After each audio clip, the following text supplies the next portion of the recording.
ஜெய் சீதாராம். தென்பாதி சீர்காழி தசநாமி திரு கைலாய பரம்பரை ஓம் சிவராம் பிரம்மானந்த பரமஹம்ச ஸ்ரீ பாலசுப்பிரமணிய சுவாமிகள் என்கிற கதிர்காம சுவாமிகள் அருள் வரலாறு.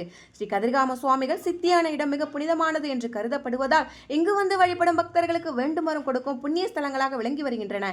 அந்த வகையில் சீர்காழியில் வாழ்ந்து வந்து சித்தியடைந்த ஸ்ரீ கதிர்காம சுவாமிகளின் வாழ்க்கை வரலாற்றை மிக சுருக்கமான முறையில் இங்கு காணலாம். சுவாமிகள் தம்முடைய 7ஆம் பருவத்தில் வீட்டை விட்டு வெளியேறினார் என்றும் பல இடங்களில் சஞ்சாரம் செய்து கொண்டிருந்த வேலை சத்குரு ஸ்ரீ ஞானானந்தகிரி சுவாமிகளை தம்முடைய 12ஆம் வயதில் சந்தித்தார் என்றும் சுவாமிகளும் ஸ்ரீ ஞானானந்தகிரி சுவாமிகளும் இலங்கையில் உள்ள கதிர்காமம் என்ற ஸ்தலத்தில் சுமார் 65 வருஷங்கள் கடுந்தமம் இயற்றிய பின்பு 1902ஆம் ஆண்டு இந்தியாவிற்கு திரும்பினர் என்றும் தெரிய வருகின்றது. கதிர்காமத்தில் தவம் செய்து கொண்டிருந்த சமயத்தில் முருகப்பெருமான் இந்த 2 ஞானிகளுக்கும் தரிசனம் கொடுத்தருளி ஸ்ரீ ஞானானந்தகிரி சுவாமிகளை ஞான மார்க்கத்திலும் ஸ்ரீ கதிர்காம சுவாமிகளை பக்தி மார்க்கத்திலும் செல்லுமாறு அனுக்கிரகம் செய்ததாக சுவாமிகள் சொல்ல கேட்டது உண்டு. சுவாமிகள் கதிர்காமத்தில் ஸ்ரீ பிரம்மானந்தா என்ற யோகிகளிடம் சன்னியாச தீட்சை பெற்றுக்கொண்டவர் என்பது தெரிய வருகின்றது. சுவாமிகள் காஷ்மீர், இமயமலை, பர்மா முதலிய பல இடங்களில் கடும் தவம் இயற்றிய பின்பு 1902ஆம் ஆண்டு சீர்காழி தென்பாதி உப்பனாறு ஆற்றங்கரையில் ஒரு சிறு கீற்றுக்கொட்டையை அமைத்துக் கொண்டு அங்கு வசிக்க தொடங்கினார்கள். சுவாமிகள் மிளகு பருப்பு சேர்ந்த அன்னம் 3 கவலம் மட்டுமே உண்டு வந்தார். இரவில் பால் மட்டும் சாப்பிடும் பழக்கம் இருந்து வந்துள்ளது. சுவாமிகளுக்கு நாயன்மார்கள் மீது அதிக பக்தி உண்டு.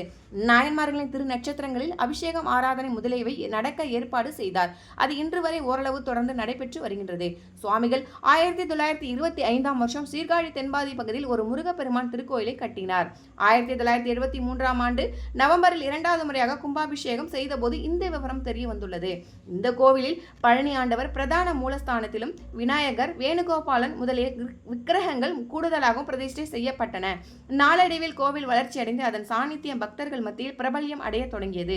அதனால் சைவ சமய குறவர்கள் 4வருக்கும் அருணகிரியாருக்கும் சிலைகள் செய்யப்பட்டு அவைகளும் கோவிலில் இடம்பெற்றுள்ளன. அடுத்ததாக இந்த காலகட்டத்தில் ஸ்ரீ நடராஜர், ஸ்ரீ சிவகாமி உலோக சிலைகளும் ஒரு தனி கண்ணாடி குண்டில் எழுந்தருள செய்யப்பட்டன. பிரார்த்தனை மண்டபம், மணி மண்டபம் முதலியவை இந்த கோயிலில் 3 கால பூஜைகள் தவறாது நடக்க சுவாமிகள் தன் சிஷ்யர்கள் மூலம் நிலங்களை உபயமாக பெற்று ஏற்பாடு செய்து வைத்துள்ளார்.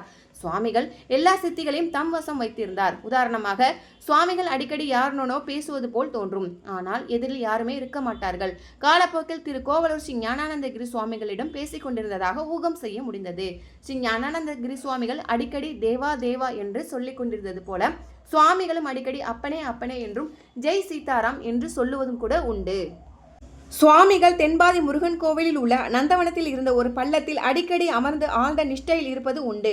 அச்சமயம் சுவாமிகளுக்கு ஒரு நல்ல பாம்பு காவல் இருந்தது. யாராவது பக்தர்கள் வரும் சப்தம் கேட்டால் இந்த பாம்பு சுவாமிகளின் காதில் உஸ் என்று சப்தம் கொடுக்கும்.